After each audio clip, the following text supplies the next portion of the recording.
ప్రార్థన. మహాపరిశుద్ధుడ పరలోకపు తండ్రి, నీ ఘనమైన ఉన్నతమైన గొప్ప నామమును బట్టి స్తోత్రాలు నాయన. ఇదిగో నా ప్రభు, ఏదో గనురాలను గొప్పదానము ఉంది కాదు, కానీ ప్రభు ఏ జ్ఞానము లేని నన్ను అయా నీ సిలువ ధ్యానమును కూర్చి రెండు మాటలు చెప్పి గొప్ప మహాకృపని ఇచ్చావు తండ్రి. అయా నీ జ్ఞానమును నాకు ఇచ్చి ప్రభు మాతో మీరు మాట్లాడమని బ్రతిమాలుకుంటున్నాను. నీ సిలువ ధ్యానమును, నీ ప్రేమను, నీ విలువను మేము గుర్తించి నీకు మాదిరికరంగా బ్రతకడానికి సాయం చేయండి ప్రభు. ఈ స్థలమంతటిని మీరు స్వాధీనపరచుకోనండి. దుష్టుడు ఆటంకాలు అల్లరితో కూడుకున్న ఆటపాటలను యేసునామములు గద్దించమని ఈ ప్రార్థన ఆలకించమని యేసయ్య నామమును స్తుతించి ఘనపరిచి అడిగి పెట్టుకుంటున్నాము తండ్రి. అందరికీ వందనాలు. ఆత్మీయ తండ్రికి వందనాలు.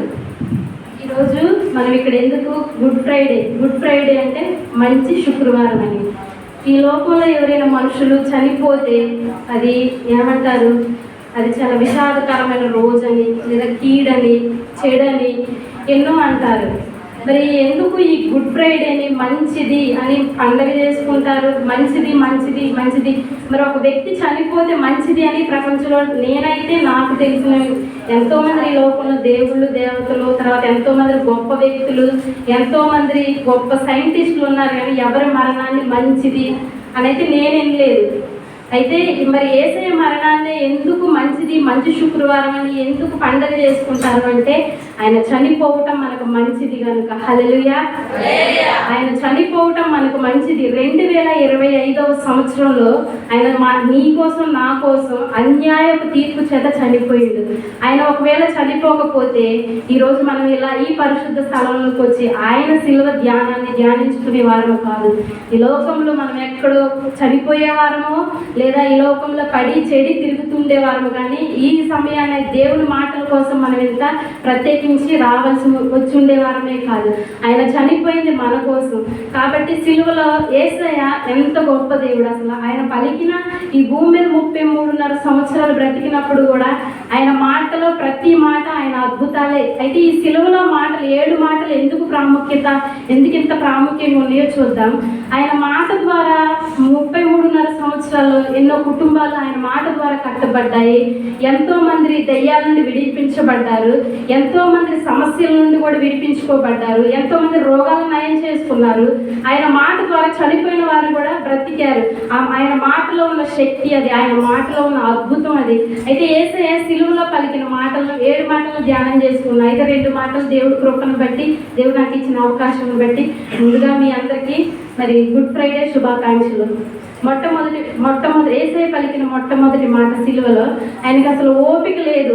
నిన్న నైట్ నుండి మధ్యాహ్నం 3 వరకు ఎన్నో చిత్రహింసలు భరించినా అయినా ఆయన ఆలోచన, ఆయన ఆశ, ధ్యాస అన్నీ మనపైనే. ఆ ఓపిక తెచ్చుకొని మరి ఈ సిలువలో 7 మాటలు పలికింది యేసయ్య.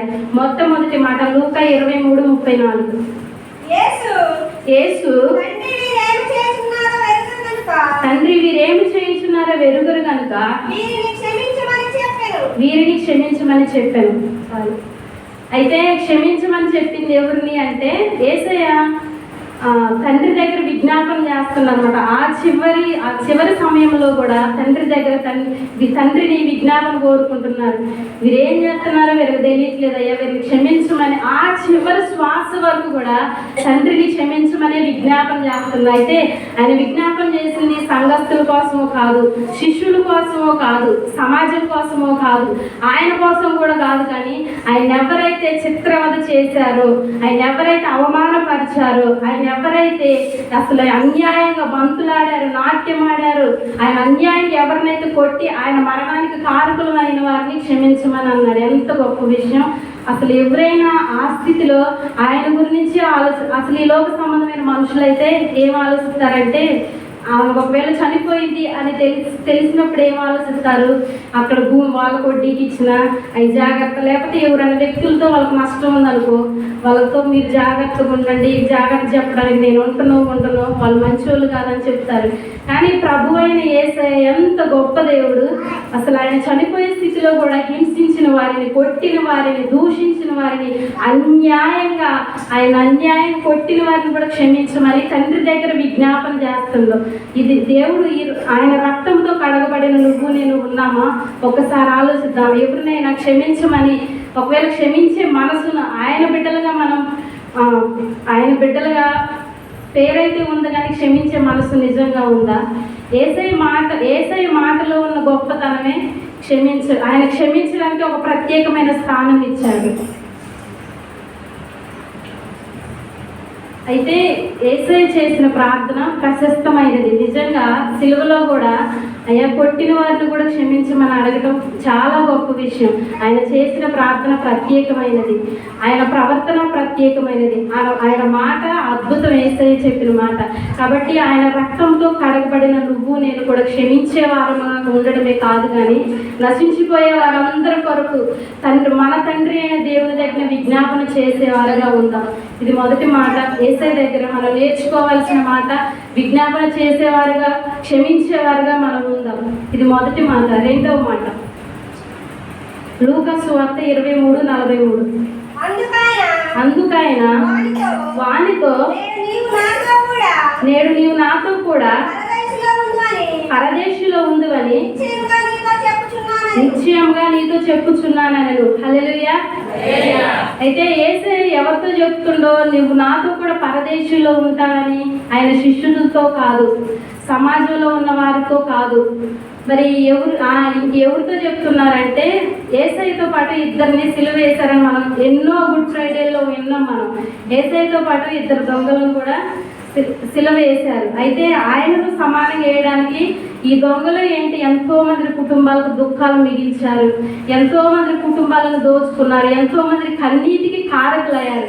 అలాంటి దొంగల మధ్య మన యేసయ్యను సిలువ వేశారు. అయినా ఆయన మౌని అయి నీ కోసం నా కోసం బాధలు పడ్డాడు. అయితే యేసయ్య ఎవరితో అంటున్నాడంటే, ఇప్పుడు సిలువలో ఉన్న ఇద్దరు దొంగలను గురించి చెప్తాం. ఇప్పుడు మనలో కూడా అలాంటి మనస్సాక్షులు, ఇద్దరు దొంగలు కలిగిన మనస్సాక్షులు ఉంటారు. ఒకసారి పరిశీలన చేసుకుందాం. ఏంటంటే అందులో ఒక దొంగ ఏమంటాడంటే, లూకా సువార్త 23:39.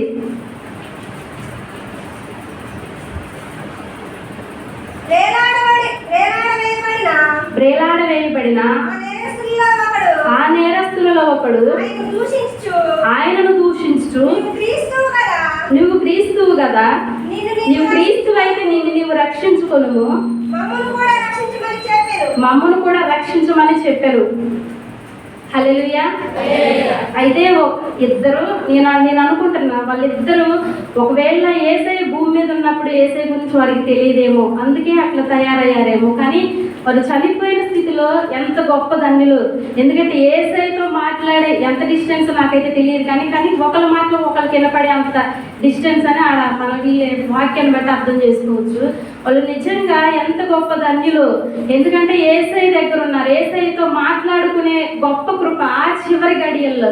కానీ అందులో ఒక దొంగ ఏం చేసిండు, అవహేళనగా యేసయ్యని ఏం చేసిండు, నువ్వు నిజంగా దేవుడు అయితే నువ్వు కాపాడుకొని మమ్మల్ని కూడా రక్షించవచ్చు కానీ అసహనం వ్యక్తం చేసింది అనమాట దేవుడి మీద. అసహనం వ్యక్తం చేస్తే ఇంకా ఆ తర్వాత కింద నుండి చదవండి.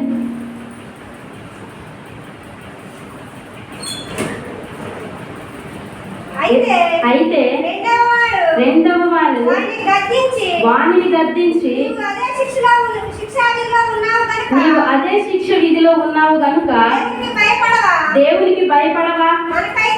మనకైతే ఇది న్యాయమే, మనము చేసిన వాటికి తగిన ఫలము పొందుచున్నాము కానీ ఈయన ఏ తప్పిదము చేయలేదని చెప్పి ఆయనను చూచి యేసు నీవు నీ రాజ్యంలోనికి వచ్చినప్పుడు నన్ను జ్ఞాపకము చేసుకొనమనెను. హల్లెలూయా. అయితే అందులో ఒక దొంగ దేవుడి మీద అసహనం వ్యక్తం చేసేవారు. అయితే దేవుడి దగ్గరికి ఇద్దరు వచ్చారు, కానీ అందులో మొదటి దొంగ దేవుడి మీద అసహనం వ్యక్తం చేశారు. అయితే రెండో వాడు ఏం చేస్తుందంటే ఆయన గద్దెత్తండు, నువ్వు అసలు మనిషివేనా, ఏం మాట్లాడుతున్నావు, మనం దొంగలమే, మనకు తగిన శిక్ష పడింది, నువ్వు అట్లా మాట్లాడుతున్నావు ఏంటి, మనం ఆయన అట్లా మాట్లాడకూడదు, మనమైతే తప్పు చేసింది కాబట్టి మనకి ఈ శిక్ష మంచిదే, మన క్రియలను బట్టి ఈ శిక్ష పడుతున్నాం, ఆయన ఏ తప్పు చేయలేదు, ఎందుకు ఆయన అంటున్నావు అని రెండో వాడిని మొదటి దొంగ రెండవ దొంగ మొదటి దొంగని గద్దించిండు. మనమైతే నిజంగా అట్లా అలాంటి స్థితిలో ఉంటాం. ఆయన ఆ దొంగ అయినా సరే ఎంత ధన్యుడు, ఎంత తగ్గింపు, ఎంత ఆలోచనగా మాట్లాడాడు చూడండి. అసలు యేసయ్యతోనే ఆయన మంచిగా మాట్లాడింది అనమాట. ఆ మాటలను బట్టి యేసయ్య, తండ్రి నీ రాజ్యంలో నన్ను జ్ఞాపకం చేసుకున్నప్పుడు యేసయ్య ఏమన్నాడు, నువ్వు వద్దు, ఇన్ని రోజులు నువ్వు దొంగతనం చేసిను, సమాజంలో చెడు తిరుగులు తిరిగిను, ఎంతో మంది కుటుంబాలకు కన్నీటికి కారణమైన నేను ఎందుకు క్షమిస్తానని అనలేదు. అసలు ఆయన జీవితాన్నే జ్ఞాపకం తెచ్చుకోవాలి. ఎంత గొప్ప దేవుడు అసలు ఆ మాట పలికిందో లేదో యేసయ్య ఆయనతో అంటుండు, నువ్వు నాతో కూడా పరదేశీలో ఉందో అని యేసయ్య ఆ దొంగతో అంటుండు. అయితే ఈ రెండవ దొంగలో నుండి మనమే నేర్చుకోవాలి. నిజంగా ఆ దొంగలో నుండి మనం నేర్చుకోవాల్సింది ఏంటి అంటే, దేవుడు చూస్తున్నాడు అనే భయం ఉండాలి మనకు ఫస్ట్. రెండోది ఏంటి అని అంటే, మన క్రియలు తప్పుడు ఒప్పుకొని విడిచిపెట్టేవారిగా ఉండాలి. మూడవదిగా ఏంటంటే, నిజంగా ఆ దొంగ గ్రహించింది ఏంటంటే, ఈయన యేసయ్యను చూసి నిజంగా ఈయన ఒక రాజు, ఈయనకు ఒక రాజ్యం ఉంది అని గ్రహించిండు. కాబట్టి దేవుడు చూస్తున్నాడు, దేవుడు ఉన్నాడు, మనకు ఒక రాజ్యం ఉంది, ఆ రాజును నమ్ముకుంటే మనకు కూడా ఒక రాజ్యం ఉంది అన్నట్లుగా ఆ దొంగలో ఆ గ్రహింపు, ఆ తగ్గింపు, ఆ పశ్చాత్తాపం ఉంది కనుక యేసయ్య నీవు నాతో కూడా పరదేశీలు ఉందో అని ఆ దొంగతో చెప్పిన. మనము కూడా ఆ దొంగలాగే, మొదటి దొంగలాగా కాదు కానీ రెండవ దొంగలాగా దేవుడు చూస్తున్నాడనే భయం ఉండాలి, తప్పులు ఒప్పుకొని విడిచిపెట్టాలి, రెండోదిగా యేసయ్య రాజ్యంలో ఉండాలని ఆశపడదాం. ఈ మాటలను బట్టి దేవుడు దీవించును గాక. ఆమేన్.